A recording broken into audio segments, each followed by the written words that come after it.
Astronom Astroloji Dünyası'na hepiniz hoş geldiniz arkadaşlar. Ben hermetik astroloğunuz Berçin. Bugün malum herkesin de konuştuğu gibi 21 Eylül'de gerçekleşecek olan parçalı güneş tutulmasından size bahsedeceğim.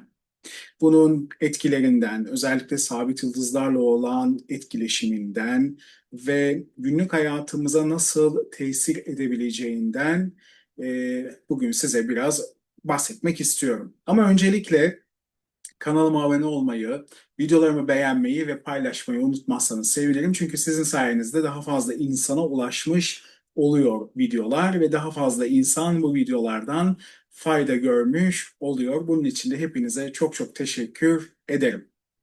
Evet, şimdi incelememize başlayalım. Yani bize bu güneş tutulması ne verecek? Özellikle önümüzdeki günlerde bize nasıl etkiler sağlayacak? Biraz onu aslında burada görelim ve size anlatmaya çalışayım. Sonrasında sabit yıldızlardan bahsedeceğim. Sabit yıldızlar ve takım yıldızların etkilerinden bahsedeceğim ve en son olarak da dünya etkilerinden size bahsedeceğim. Yani bizim ülkemizde ve dünyada nasıl etkiler oluşabilir? Onlarla ilgili size biraz bilgi vereceğim ve tabii hangi bölgeler daha fazla etkilenecek? Onlardan da size bahsedeceğim. Şimdi istiyorsanız şöyle ufaktan başlayalım. Ben de haritamı açtım. Şimdi 21 Eylül İstanbul haritasına göre saat 22:53'te Başak Burcu'nun 29 derecesinde parçalı bir güneş tutulması olacak. Şimdi 29 derece olması zaten analitik bir derece. Bu aslında ne yapacağı belli olmayan, yani aslında bulunduğu burca sırtını dönmüş diyebiliriz.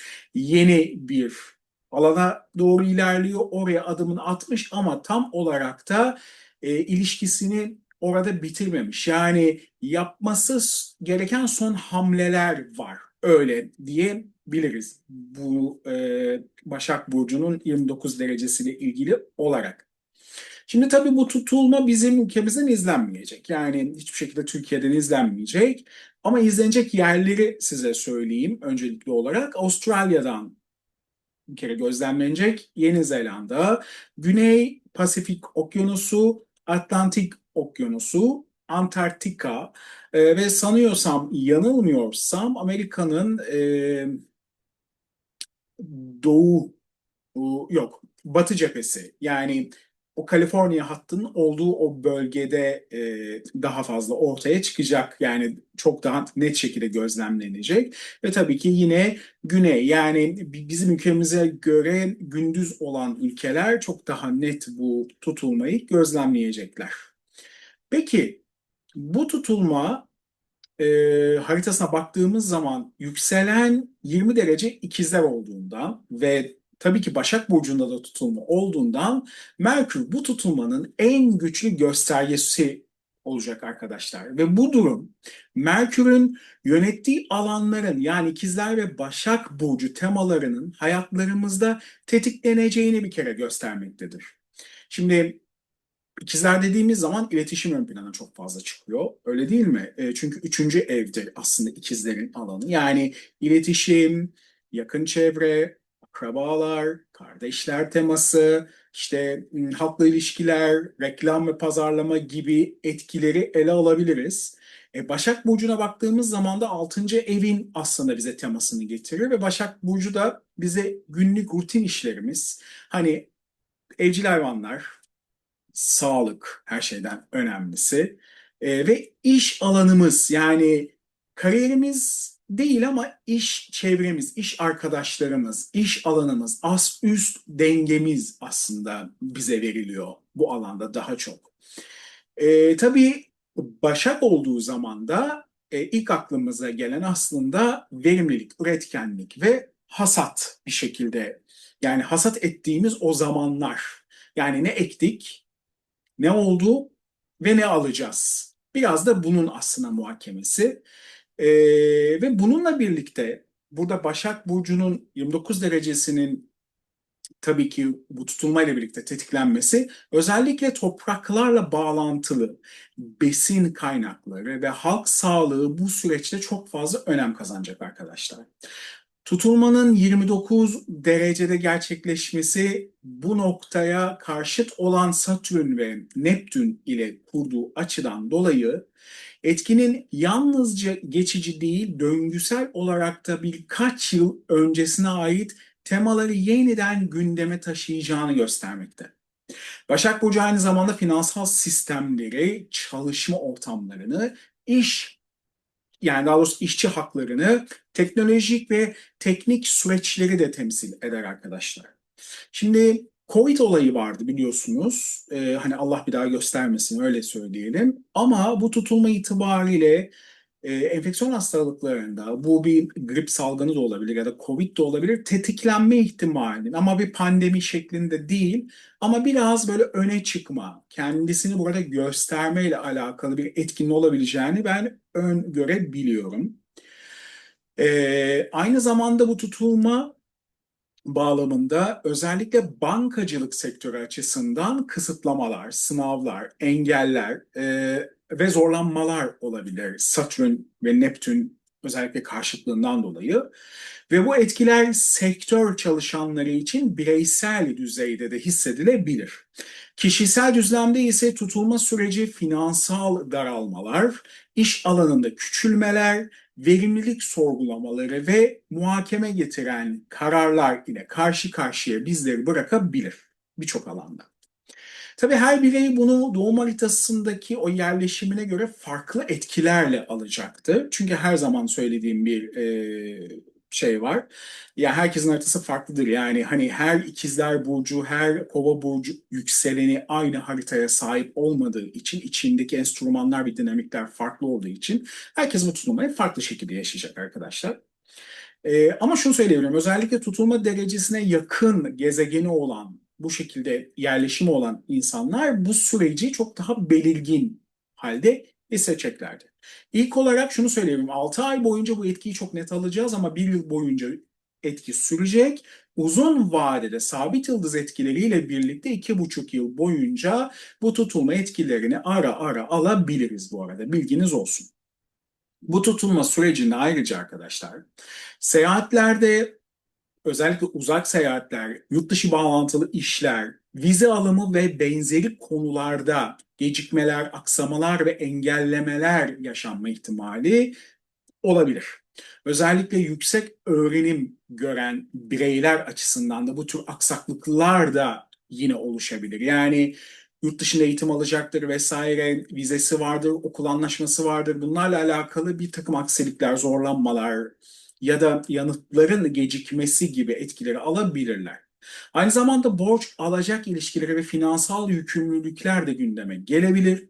Bu alanda da zorlanmalar, gecikmeler ve başkalarının size karşı ödemesinde gecikmeler olabileceği için sizi zora sokabilecek bazı etkiler de yaşayabilirsiniz. Yani sizin bir yerden alacağınız vardır ve bir yer ödemeniz vardır. Ona istinaden söz vermişsinizdir ve karşı taraftan alamayınca bu sefer öbür tarafa mahcup olma gibi etkileri çok fazla yaşama ihtimali olabilir. Aynı zamanda tutulma aksı kişisel hayatlarımızda özellikle iş, sağlık, finans ve kariyer alanlarında etkili olacak. Yani rol oynayacaktır bu alanlarda. Ancak bu süreçte en önemli vurgu sağlık üzerine olacaktır. Çünkü biliyorsunuz ki Başak dediğimiz zaman sağlık ön plana çıkıyor. Tutulma özellikle bireyin sağlığını gözden geçirmesini bize hatırlatıyor. Yani önemli bir rahatsızlığınız ya da takip edilmesi gereken bir durum varsa bu süreçte özellikle üzerine düşünmeli ve kesinlikle aksatılmamalı olduğunu ben düşünüyorum. Bu etki yalnızca arkadaşlar olumsuz değil, aynı zamanda şifa ile de gelebilir ve dolayısıyla tutulmanın etkisi tek yönlü olmayacaktır. Yani iyileştirici bir döngüyü de başlatabilir sizin için. İlla sıkıntılı, sorunlu, problemli bir etkiyi çıkartmayabilir. Söylediğim gibi tutulmanın haritanızdaki etkisine göre bunlar ortaya çıkacaktır. Tabi burada tutulmanın gerçekleştiği 29 derece astrolojik olarak oldukça dikkat çekici bir noktada ve bu derece kimileri için korkulu bir rüya gibi etkiler de verebilir ama kimileri için ise hayatının fırsatını da çıkartabilir. Yani etkinin burada niteliğini yine belirleyen bu aksın sizin haritanızdaki konumu olacaktır. Tabii burada tutulma aynı zamanda ikili ilişkiler alanını da etkileyecek.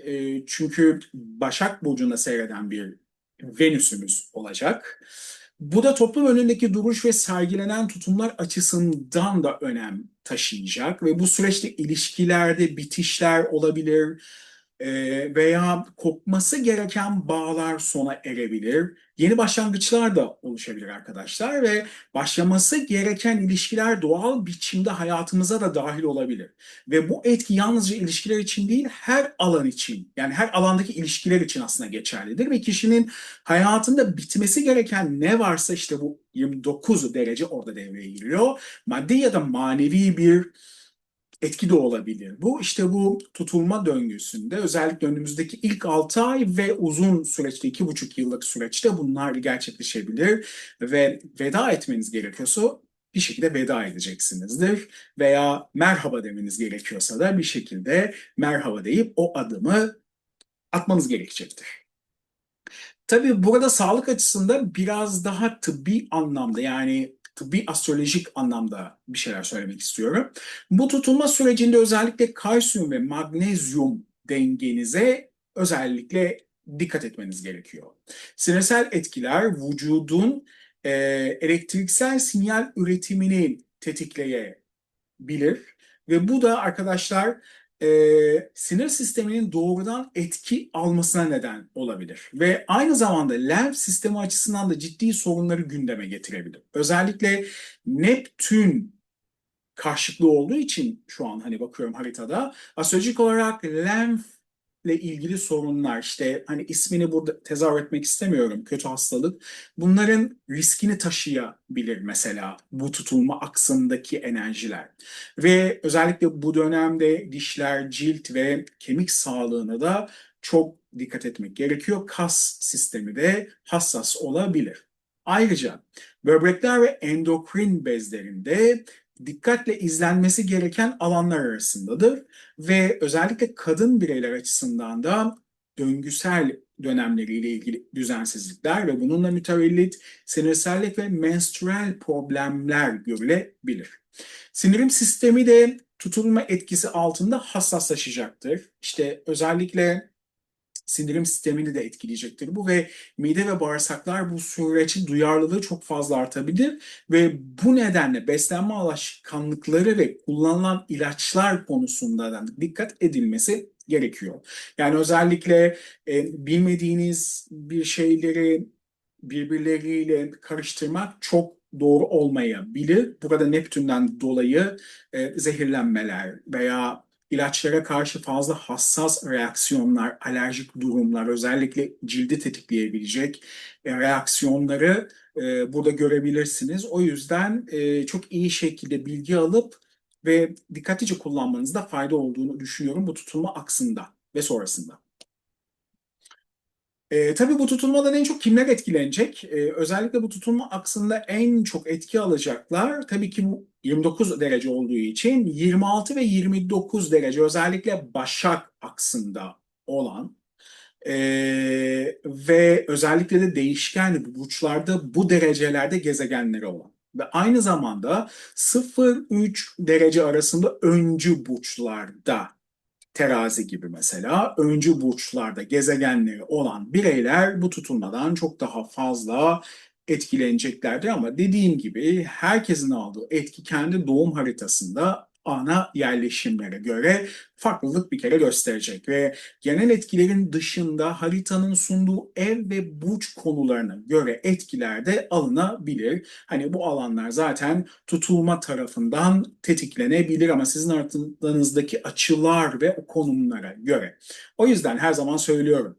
Yani yükselen burcunuzu dinliyorsunuz genel bir etki size uymayabilir. Çok duyuyorum çünkü. Şöyle dediler bizim için, böyle söyledi astrologlar, şöyle oldu, böyle oldu ama hiçbiri olmadı. Bazen olabiliyor hani o anki çünkü sizin haritanızda öyle bir etki oluşabiliyor. Onu alabiliyorsunuz ama her seferinde o dinlediğiniz, o duyduğunuz her şey olmayabiliyor. İşte bunun için söylediğim benim her zaman savunduğum bir etki var. Daha doğrusu bir uygulama var. Güvendiğiniz bir astrologdan kesinlikle bir yıllık öngörü alırsanız işte bu tutulma etkilerinden önemli dolunay ve yeni aylardan size haritanızla ilgili etkileşimsel olarak zaten detaylı bilgi vereceklerini düşünüyorum. Şimdi önemli bir konu hakkında tabii ki burada devam edeceğiz. Özellikle de benim uzmanlık alanım olan takım yıldızlar ve sabit yıldızlar konusu. Yani bu tutulmada bize nasıl etki verecek ya da hangi konuları ön plana çıkartacak? Yani hem tabii bu bizim hayatlarımıza da etki edebilir, hem de evrensel genel enerji olarak da alabiliriz bunu. Şimdi şöyle söyleyeyim. Şimdi tutulmaların astrolojik etkilerini değerlendirirken sabit yıldızlar ve ait oldukları takım yıldızlar bir kere kritik öneme sahip. Yani bu hiçbir şekilde atlanamaz bir konudur arkadaşlar. Çünkü kod sistemi vardır içerisinde. Yani içerisindeki o mitolojik hikayeler ki astronomide mitolojik hikayeye göre isimlendirilmiştir zaten takım yıldızlar. Ve hem astroloji hem astronomi bu şekilde alır. O yüzden de o içerisindeki o mitolojik kodlara göre arkadaşlar biz haritamızda etki alırız ve hayatımızda bazı konular tezahür eder ve yaşarız. Şimdi bu tutulmada öne çıkan üç tane ana takım yıldız ve sabit yıldız etkisi belirginleşiyor. Burada bir kere Vela takım yıldızı ve bu takım yıldızın önemli sabit yıldızlarından Markep tutulma aksına SAI dediğimiz yıldız aktivasyon indeksini sağlıyor. Bu bir hesaplama tekniği ve bu tutulmaya etkisi çok yüksek. Marke yön ve rota belirleme sembolizmiyle bireylerin içsel pusulalarını test eden bir etki yaratır. Botes takım yıldızı ayrı bir etki yaratıyor. Bu takım yıldızında da yer alan Achelous Tertius ve Achelous Primus sabit yıldızları tutulmaya merkünyen nitelikte etki edecektir. Bunların hepsini açıklayacağım birazdan. Bu etki ise iletişim, zihinsel süreçler ve kardeşlik temalarıyla aslında çalkantılı dinamikleri aktive ediyor.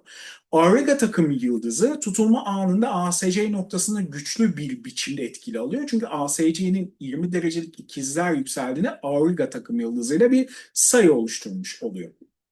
Orada da Almaz ve Hoyadus 2 sabit yıldızları tutulma aksına etki sağlıyor. Bu yıldızların etkisi arkadaşlar özellikle önümüzdeki 2,5 yıl boyunca aktif olacak şekilde terk edilme, yalnızlık, savunmasızlık temalarını gündeme getirebilir. Bu sabit yıldızlar tutulmanın bireysel ve kolektif düzeydeki etkilerini şekillendirmekte, hem psikolojik hem de fiziksel düzeyde sembolik izler bir kere bırakmaktadır. Her biri tutulma aksının farklı yönlerini bize sembolik olarak bir şekilde sunacaktır ve ilk olarak Vela takım yıldızıyla bir kere başlayalım. Vela takım yıldızı Argo Novis yani gemi takım yıldızının 4 parçasından biri olup bu parçanın yelken bölümünü temsil eder mitolojik olarak da. Bu tutulma sürecinde Vela bize takım yıldızların sembolik görevlerini hatırlatmakta, ileriye doğru yol alınması gereken yönü bir toplum bilinciyle yola çıkma gerekliliğini vurgulamaktadır. Vela uzun mesafeli işler, uluslararası anlaşmalar ve uzak ülkelerle bağlantılı süreçleri işaret eder. Ancak bu yolculuk kolay olmayacaktır.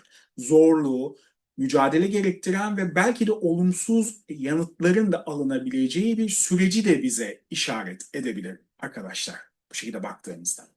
Aynı zamanda ruhsal bir macera ya da çağrı niteliği bir şekilde bize karşı taşıyabilir ve hayatlarımızda neyi arzuluyorsak onun peşinden gitmemiz ve izini sürmemiz gerektiğini hatırlatır. Astrolojik etkiler bağlamında Vela takım yıldızı ve içindeki sabit yıldızlar mirasla ilgili sorunları da gündeme getirir. Aldatma, boğulma, gemi kazaları, hayal kırıklıkları gibi temalarla ilişkilendirebiliriz biz bu takım yıldızını. Özellikle hırsın sevgiyi bastırdığım durumlarda burada kaçınılmaz zorlu deneyimleri de işaret edebilir. erkek figürler açısından aşk ihanetleri, kadın figürler açısından ise kıskançlık ve intikamın doğurabileceği mutsuzluklarla bağdaştırılır bu etkiler.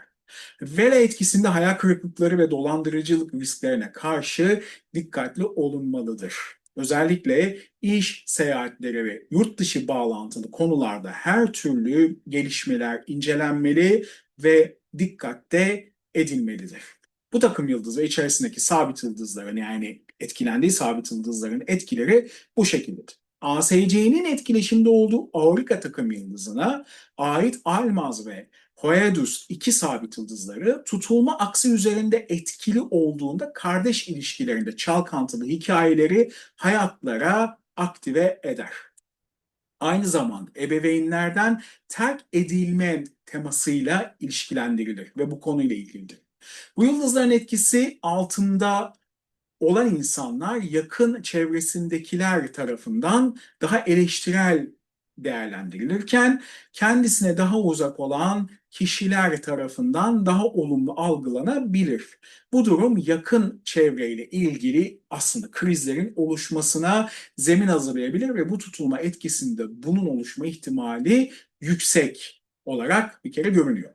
Auriga ve onun sabit yıldızları özellikle terk edilmiş ve savunmasız ve yalnız dolaşanlara yönelik izleri taşır, bu kodları taşır.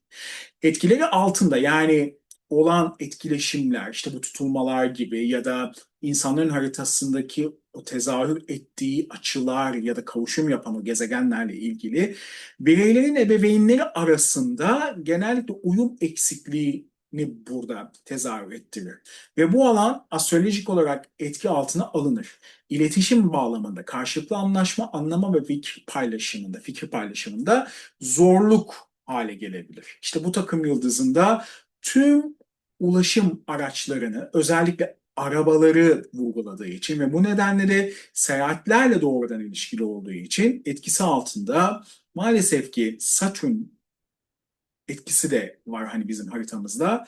Trafik kazaları riskini arttırabilir ve bu kazalar sıklıkla bu yıldızın bacak yaralanmaları ya da bacaklarla ilgili sakatlıklar ya da kayıplarla alakalı etkileri ortaya çıkartabiliyor maalesef. Ve ayrıca Auriga takım yıldızı yükseldiği için önümüzdeki kış yani ilk 6 ay içerisinde yoğun bir kere yağışlar, fırtınalar, kasırgalar, hortumlar, tabii ki bunlar dünya genelinde ve yoğun kar yağışları etkisi oluşabilir arkadaşlar.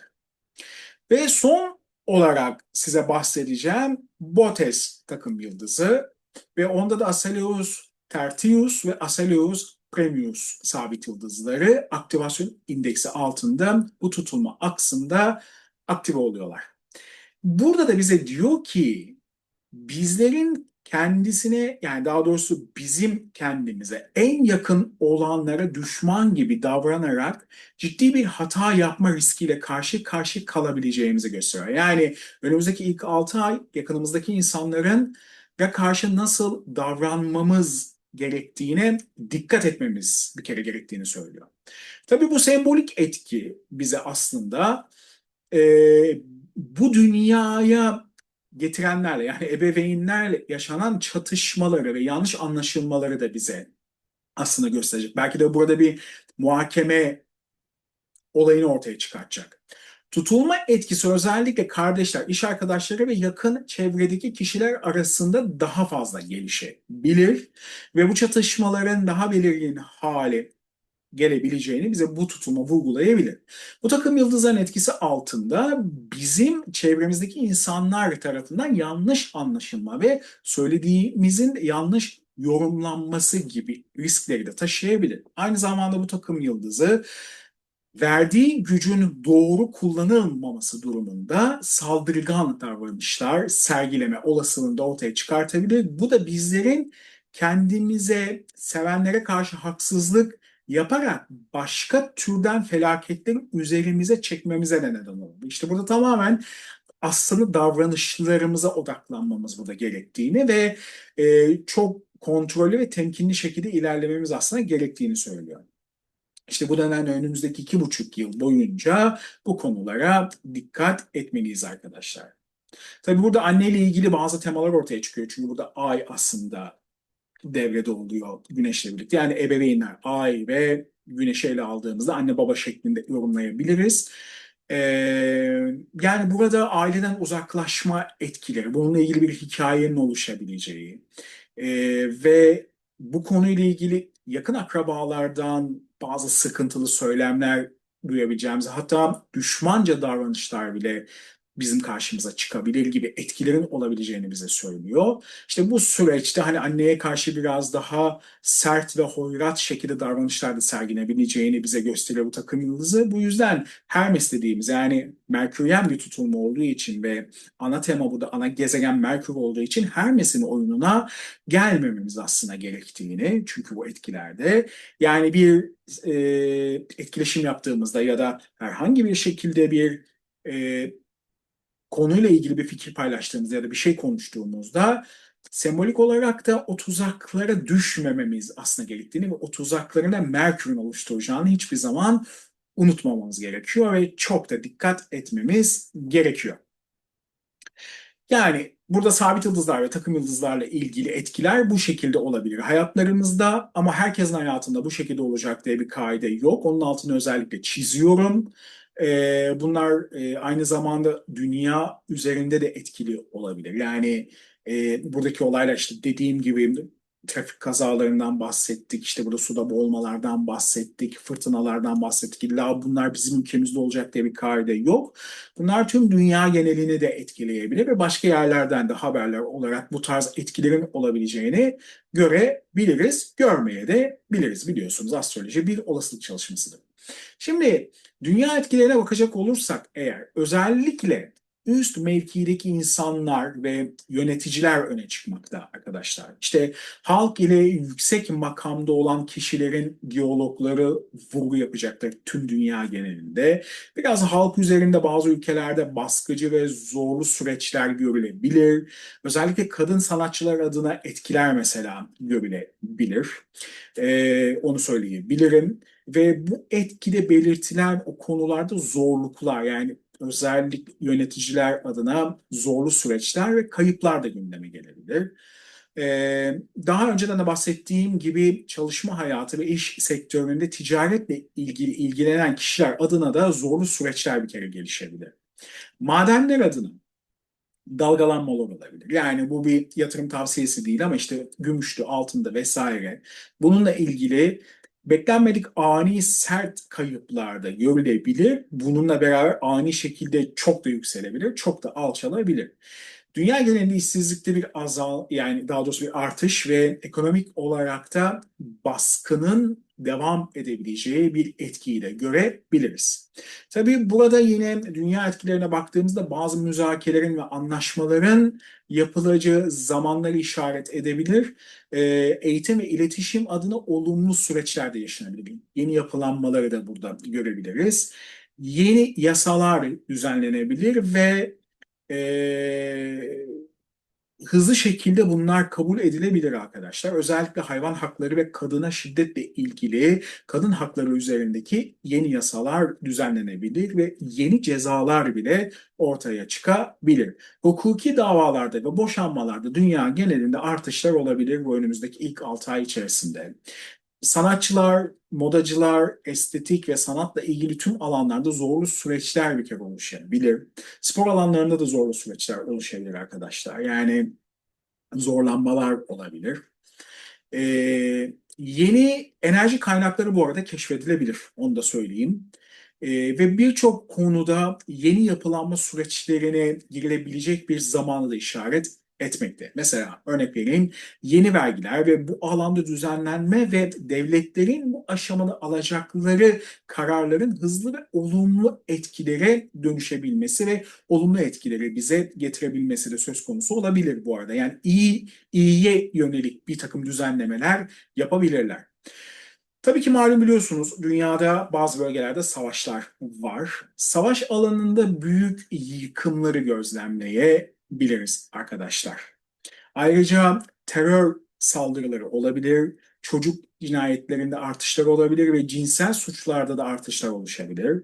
Doğal afetler anlamında da sert etkiler oluşabilir. Yani büyük ivmeli, yıkıcı sarsıntılar oluşabilir. Ben burada hani şunu demiyorum, 8 şiddetinde olacak, 7 şiddetinde olacak, bunlar bizim haddimize değil. Hani biz astrolog olarak hiçbir zaman e, şiddetle ilgili bir şey zaten veremeyiz. Yani hani böyle bir misyonumuz yok. Ama hani gördüğümüz sert açı ve gezegenlerden dolayı ivmesi yüksek e, yıkıcı sarsıntılar olabilir. Yani böyle bir risk var. Özellikle hava olaylarında çok sert etkiler görülebilir. Bunu zaten bahsetmiştim. Soğuk, dondurucu ve kar yağışlı etkiler olabilir. Yangınlara ve patlamalara da dikkat etmek gerekiyor. Maalesef ki Plüton ve Mars arasında sert bir açı var arkadaşlar. Ve Mars yine analitik derecede ve 29 derecede. Yani çıkarken tam teraziden yine bize oyununu yapabilir dünya olarak. Hani o yüzden bu riskler oluşabilir arkadaşlar. Şimdi etki alabilecek bölgeler var. Her yer tabii ki etki almıyor. Çünkü dünya izlemeyecek bu tutulmayı. Özellikle hani bizim ülkemizden, Avrupa'dan, Asya'dan izlenmeyecek. Ama şöyle bir şey var. Tabii hatlara göre, yani astrokartografik olarak incelediğimde haritayı, bazı hatlara göre riskli olan bölgeler var. Yani etki alabilecek olan mesela bölgeler var. Onlardan bahsetmek istiyorum. Amerika Birleşik Devletleri'nde özellikle Kaliforniya eyaleti ve Seattle bu anlamda etki alabilir ve kısmi olarak da Kanada. Afganistan, Pakistan, İran, Rusya, Hindistan, Antarktika, Avustralya, Yeni Zelanda, aynı zamanda Papua Yeni Gine, İspanya, Fransa, İngiltere, Fas, Tunus ve Cezayir bu tutulmadan etkiler alabilirler. Yani her şeyi burada size yaşayacak demiyorum, hani tüm etkileri, ama bu saymış olduğum etkilerin birçoğunu alabilirler arkadaşlar. Ülkemize geldiğimiz zaman Akdeniz bölgesi, özellikle Batı Akdeniz tarafı, Ege'nin doğu kısımları e, ve Marmara bölgesi biraz etki alacak gibi görünüyor bu durumdan. Uşak, Afyon, İzmit, Antalya, Kütahya ve Eskişehir adına da sert hatların olabildiği etkiler var. Umarım hani olumsuz bir durum bu alanlarda hiçbir şekilde yaşamayız. Ben şu olacak bu olacak diye hiçbir şekilde bir yorum yapmıyorum, ama bu tutulmadan, tutulma olarak değil ama astrokartografik olarak gezegen iz düşümlerinden e, etki alıyorlar bu tutulmada. Evet, benim bu tutulmayla ilgili söyleyebileceklerim, size anlatabileceklerim bu kadar arkadaşlar. Eğer ki videoyu buraya kadar izlediyseniz lütfen kanalıma abone olmayı, yorum yapmayı ve beğenmeyi unutmayın. En azından çok daha fazla insana bu şekilde ulaşmış olurum sizlerin sayesinde. Eğer sürçülisan ettiysem affola arkadaşlar. Bir sonraki videoda görüşmek üzere diyorum. Bu güneş tutulmasının sizin için size zarar veren her şeyin sonlanmasına ve hayatınızda size fırsatlar getirecek ve hayatınızı daha iyi bir hale dönüştürebilecek olayların ve fırsatların karşınıza çıkmasını niyet ediyorum. Bir sonraki videoda görüşürüz ve kendinize çok iyi bakın. Hoşça kalın.